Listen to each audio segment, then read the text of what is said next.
So there's been a lot of talk this weekend about Fantastic Four and how it's the worst movie ever made and how Batman and Robin was a better movie than the Fantastic Four was. And you know what? I'm sick and tired of it. I thought Fantastic Four was awesome, and I think Fanboys suck, and I'm going to tell you why right now. Now, I'm going to be deep diving into spoiler territory here, so if you don't like spoilers, get the hell out. Let's start with why I liked Fantastic Four. First of all, Fantastic Four was a grand sci-fi adventure in the same vein as Journey to the Center of the Earth or Interstellar. A ragtag group of scientists, led by a brilliant leader, set off on a grand adventure to expand our knowledge of the world and universe around us. Next, Victor Von Doom in this movie is a truly threatening villain. He's vicious, he's nihilistic, and he's like the comic book Doctor Doom in that he thinks he's the only one worthy to do anything, and in the case of the movie, control the world. I really love the focus on Ben Grimm and Reed Richards' friendship surviving as they grow up. The movie starts off with them as childhood friends, but when they get powers and Reed Richards runs away, their friendship is put through a trial by fire that it barely survives. This really resonated with me because a lot of my childhood friendships didn't survive that trial by fire that Ben and Reed's do in this movie. Plus, the Fantastic Four is about friendship and family. It always has been, so it's very fitting that they focus on that in this movie. I'd also like to point out how important Sue Storm, the Invisible Girl, was to the story. From the get-go, she's a true equal in the development of the interdimensional project they're working on throughout the first half of the movie. And she's also the only person smart enough in the entire government complex they're operating out of to find Reed Richards when he runs away. They also did some great things with her powers, like giving her the flying bubble that she could fly the four around in, since they don't have the Fantastic Car yet, although I did kind of get a reference.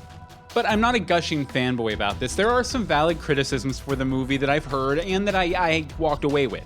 First of all, one of my favorite dynamics in the Fantastic Four comics and cartoons, and even the movies to a degree, is the relationship between the Thing and Johnny Storm, aka the Human Torch. They're basically brothers, always getting into fights, always throwing punches and fire at each other, and it's a really fun dynamic that doesn't really get a lot of play in this movie. In fact, the characters barely talk at all. They do hint at this relationship developing at the end of the movie, but I really would have liked to see a lot more of it in the movie itself. My other big criticism is that right after they get their powers, there's a section where Reed Richards runs away for a year, where he's working on a solo pod to go to this other dimension. This whole section felt really weak to me. It felt really short, really underexplained, although there was a fun little disguise my face because it's all a rubbery scene that I love. And when Ben Grimm the Thing comes to find Reed Richards, his old friend who he feels betrayed by, it feels a little lacking because there really wasn't a lot of build up to it. If there was a section of the movie that got cut down to hell like people have been saying, then this was probably it. Hopefully there'll be some deleted scenes on the DVD to kind of fill in the gaps a little. But overall, I really loved the movie, like I said, so when I got home, I got online to see if there was any good discussion going on about it, and well, there was one thing that really got under my skin I'll get to in a minute, but I saw basically 3 criticisms repeated over and over and over again. I kind of wonder if people even saw the movie, or were just regurgitating reviews that they read online. The first big criticism I saw was that it had a decent first act, but it falls off after the 1 year later time jump. People didn't like where 3 of the 4 Fantastic Four members landed after this 1 year later time jump. Basically, they're agents of the government. Now, if the government was involved in the creation of superheroes, this is exactly where they would be a year later, I think. Without Reed's altruism driving them, the rest of the 4 become government tools, basically. Once Reed returns, they end up finding their true purpose while they're fighting Doctor Doom. Reed's yearning for discovery has always driven the team, which is why maybe they feel so off after the time jump to some people. So I don't agree with this criticism, but I can see where they're coming from. Next, there's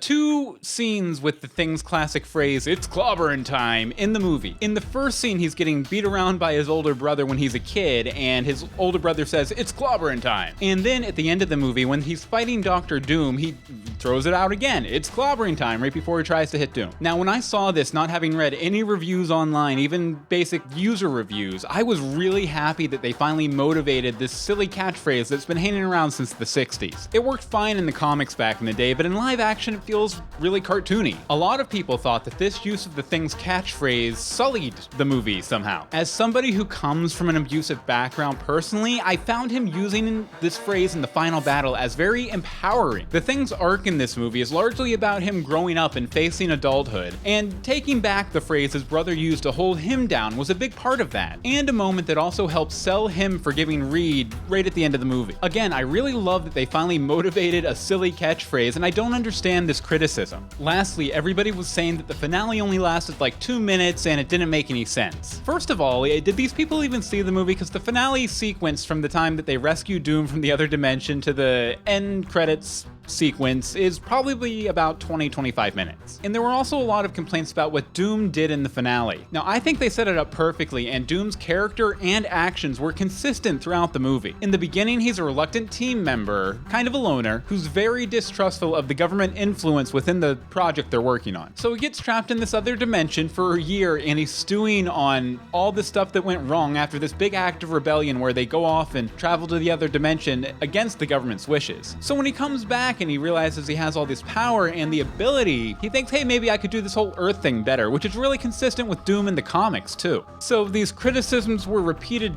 everywhere, and I kind of tried to glance past them to find some actual discussion that wasn't repeating what some reviewer had said 3 or 4 days before the movie opened. Sadly, 90% of the comments on every discussion thread about the Fantastic Four was, they should give Fantastic Four back to Marvel because they'll do better. I make a mocking voice, but that's basically what every comment boiled down to. It was really annoying. Marvel movie fans are walking around feeling very entitled after their whinging over The Amazing Spider-Man 2 led to Sony sharing the character with the MCU, with the Marvel Cinematic Universe. As far as Fantastic Four, people were complaining about this movie for months before it came out. Any positive or negative news from set was used as evidence Fox should give these characters back to Marvel. While nobody could really argue that Marvel Studios aren't successful at what they do, Age of Ultron and Ant-Man raised doubts in even the hardest of the hardcore fanboys about the Marvel formula. From what I saw online, to many, the serious tone of the Batman v Superman trailer felt like a breath of fresh air to the rapidly aging superhero movie fanbase. On the other side of the discussion, people were complaining that Fantastic Four felt joyless when they came out of it. Now, I take issue with that because there are plenty of jokes in this movie. It's a pretty funny movie, but they're small, subtle jokes. They aren't Whedon-esque pop culture referencing knee slappers that are common to many Marvel movies today. No dancing animals to a pop song a la Shrek at the end either. Just like the creators behind The Amazing Spider-Man 2, the Fantastic Four filmmakers were punished by fanboys for daring to take a superhero story seriously, or because the fanboys felt they were the wrong people to make this movie. In the 1980s, comic book stories like Watchmen, Dark Knight Returns, The Killing Joke, and others tried to do the same thing. They tried to take superheroes seriously. You see, as fans grew up and became creators, they realized that these children's characters were actually modern myths, and worked best when they reflected and commented on the world around them. The same fanboys who are eviscerating Fantastic Four online, even before watching the movie, make the argument that superhero stories should be live-action cartoons. They need to be fun, right? Which also means they're made to appeal to the lowest common denominator, with plenty of jokes between the long, drawn-out fight sequences where heroes win the argument with their fist at the expense of their ideas. They think superhero storytelling should be simple, when that hasn't been the case in the comic books for over 30 years. Fantastic Four had the audacity to tell a mature story with themes relevant to modern day, and the film, along with the filmmakers, were punished harshly for it. This also happened with Amazing Spider-Man 2, Man of Steel, and will probably happen with Batman v Superman. Now, I still love superheroes because as I matured, the medium matured with me. These attempts to make all superhero movies fit the MCU mold only serve to weaken the concept of superheroes, relegating them to the ghetto of fights and tights and clever one-liners. Why only do that when they can be so much more?